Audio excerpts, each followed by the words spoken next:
Nom Nom delivers fresh food with whole ingredients backed by veterinarian science. Science tells us that a dog's health starts in the bowl, so improving their diet is one of the best ways to help them live a long and happy life. Nom Nom's food is full of proteins your dog loves and the vitamins and nutrients they need to thrive. All you have to do is order, pour, and serve. Ready to make the switch to fresh? Order Nom Nom today. Go to https://trynom.com/curveball and get 50% off your first order plus free shipping. That's https://trynom.com/curveball. Plus, Nom Nom comes with a money-back guarantee.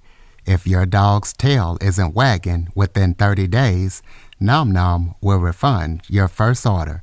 No fillers, no nonsense, just Nom Nom. Welcome to the Living the Dream podcast with Curveball. If you believe, you can achieve.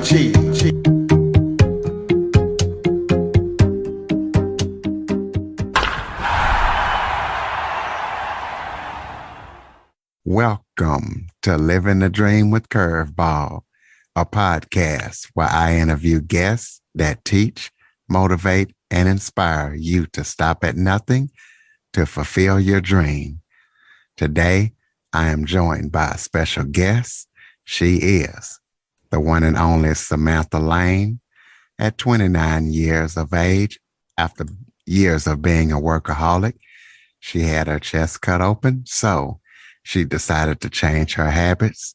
She created some time management tools, and she also is now helping individuals and businesses to spend their time being productive in life and productive at work. Samantha, thank you so much for joining me today. Thank you so much for having me. Why don't you start off by giving everybody a little bit of background about yourself? Sure. As you mentioned, I used to be a workaholic, and I'm sure a lot of people can relate to being ambitious and wanting to reach goals. So I kind of lived this life of work first and life second. And then I had to have my chest cut open to fix a chest wall deformity that had my sternum sitting on my heart, and ended up having a lot of complications with the surgery. And that experience helped me realize that life can be short, and our time is the most valuable and precious asset that we have. So I changed my life to value it more. And then after a few years of living better, people decided that they wanted that too. So I started helping other people to do the same. And now that is what I do for a living full time. So what made you have the attitude work first, life second in the first place? That's a good question. I think for me personally, I think it was a combination of just sort of my own personal perspective on life. And then just sort of, I think, what society encourages us to do. I think for a lot of us, we're kind of taught that we are defined by what we do. Think about it. When we're kids, people ask us, what do you want to be when you grow up? And they're not looking for us to say happy or fulfilled. They're looking for us to say a teacher, a doctor. So I think there's a little bit of that. And, you go to a party and someone says, well, hi, what's your name? What do you do? We're just very defined by our jobs. And I think, unfortunately, our society really pushes us in that direction. So I think for me, it was a combination of maybe my own personal validation by what I do. And then I think too, just sort of what our country leads us to do. So how long did it take after doing your experience before you realized that you needed to make the transition? And what are some of the things you did to make that transition to what you're doing now? Yeah. So I knew during my recovery that I needed to change my life, but I didn't really know how I needed to change that for probably a good, I'd say 6 months after my surgery. And I started out by just creating the products that helped me. And that was really all I was planning to do, was solve my own problem. And then after about a year or so of living better, I realized that other people deserved that too. And it just sort of felt selfish not to share it. And so that's sort of what sent me down the path of turning my passion into a business. And I started out doing that just part-time. And then in 2019, I went into it full-time. Well, tell us about the products that helped you while you were recovering. So the first is a folding piece of paper. One of the reasons why the business that I run is called Origami Day. And it's something that just helps you map out your entire week and then fold it down where you're only looking at one day at a time. So it helps us to be a little more proactive in our week, but still just focus on one day so we're not too overwhelmed with all the things that we might need to do. And then the other tool is a 14-month undated calendar and a notebook in one, because surprisingly, when I was on a hunt for the magic bullet to give me work-life balance, I couldn't find it. And I found that there are very few calendars that are made this way, but it's really effective to sort of keep things in the same place. And when we plan on a month view calendar, we're less likely to overbook ourselves versus when we have other calendars that give us a lot of space for each day. It's not always consistent with the actual time that we have to do something. So those are the two tools that really make up the business from a product side. And then what I've also learned is people need a little bit of education and training and support. So I do a little bit of that with people as well. So if I'm a individual or a business and I come to you and I say, hey, Samantha, I need help. I need better time management for my employees or myself. Kind of walk me through the steps of what I would get working with you, either business or personal. Yeah, so those are both, and that's a great question. Those are both the demographics that I do work with as individuals as well as companies. We all spend so much time at work that when we have employers who are willing to help their employees find work-life balance and manage their time better, I think that's really a great way for us to spark the cultural shift that I think will sort of prevent more people from being workaholics.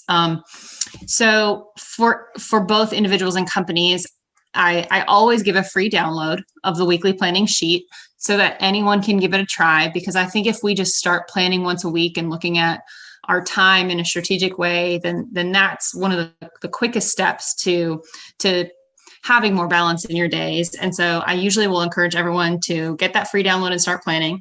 And then I help with corporate training. So whether it's a team, you and your team want to all kind of address some of your pain points together, or if you individually want to talk through some of your particular struggles, I help people to create things like a weekly template. Like Curtis, I'm sure there are things that you do every single week. So identifying those things and grouping them together would help you do those in a more effective manner. So just sort of helping people to troubleshoot, whether it's in a group format or individual format, what are your pain points and how do we come up with solutions that are within your comfort zone? Because that's the other thing. A lot of what I work with is change, and people have varying comfort levels with change. You have any kind of books or courses that you put people through besides your free download, or any podcasts or anything like that? So I do like to give a lot of free resources. So in addition to the weekly planning sheet, I actually have a YouTube page that includes a lot of the podcast interviews that I've done throughout the years. There's sort of some sizzle reels so people can get just some quick tips and then go listen to the full episodes. I also have a blog that shares a lot of tips for people. And then I do have events. Some are free and some are paid. And those are always, all of that is always listed on my website. So there's definitely a wide range of services for people who just, they might not know where they want to start, but they know they need a change. It's always good to just sort of start at the website and see what different resources spark their personal needs. And go ahead and give out that website. Yes, that would make sense, wouldn't it? That is origamiday.com, and that's origamiday.com. And what made you call it that, Origami Day? Well, so origami is the Japanese word for folding paper. And where the first product that I created was a folding piece of paper, that was a big part of it. And I also grew up in a Japanese American home, and a big part of the Japanese culture is paying respect to your ancestors and being thankful for their hand in your life. And so to me, it seemed like a really nice way to pay respect to my heritage and my family by incorporating a Japanese word into my business name. Oh, okay. That's neat. I never knew that word meant folding paper. Technically means beautiful fold, but yes, it's the art of folding paper. Do you have any upcoming things that you're working on that people need to know about? And also, are you on social media? Give out your social media links. Yes, yes to both of those things. I am on social media. The best way, all the social media channels, Instagram, Facebook, LinkedIn, it's all My Origami Day. And as far as upcoming things that I'm working on, I am really excited to work with another business owner in my region, and we are putting on actually a retreat for female business owners and professionals to really help women move forward in their lives with confidence and balance, especially after this pandemic world we've been in. I think a lot of people, especially women, are struggling with self-confidence and balance. And so we are creating an event that helps these women to sort of unplug from their lives for a minute and reset and move forward in a way that is good for their well-being and their productivity. Are your services just local, or could anybody from anywhere log on and get what you have to offer? Anyone from anywhere. I actually have clients, I think, in 3 of the 4 corners of the United States at this point. So I do work with people all over the country, and anyone anywhere listening to this podcast could find something in the Origami Day sphere that would help them. But there are also physical events in the Southeast where I'm located. Do you have any final thoughts for people out there looking to manage their time or become better time managers? Any tips based on your experience and all that you've been through that you could give somebody to help them? Because the next person that goes through what you went through, they might not be so lucky as you were. Absolutely.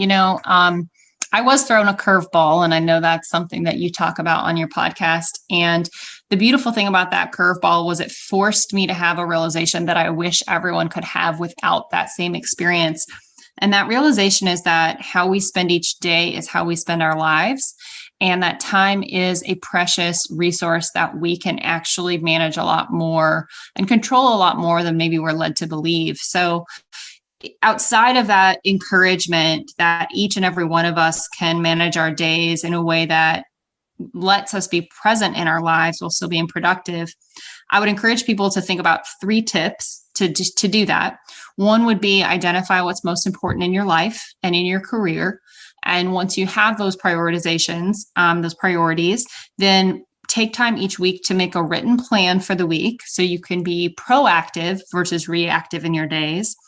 And then have the confidence to protect that plan. A lot of times people might do the first step and the second step, but they don't protect that plan, and they get distracted by their phones or by other people, or they don't do something that's written down. And really having that confidence that no one else's time is more important than yours, and you're allowed to say no, and you're allowed to protect. Combination, those 3 sort of tips together have really become the foundation of how I encourage and teach people to live their lives in a more balanced way.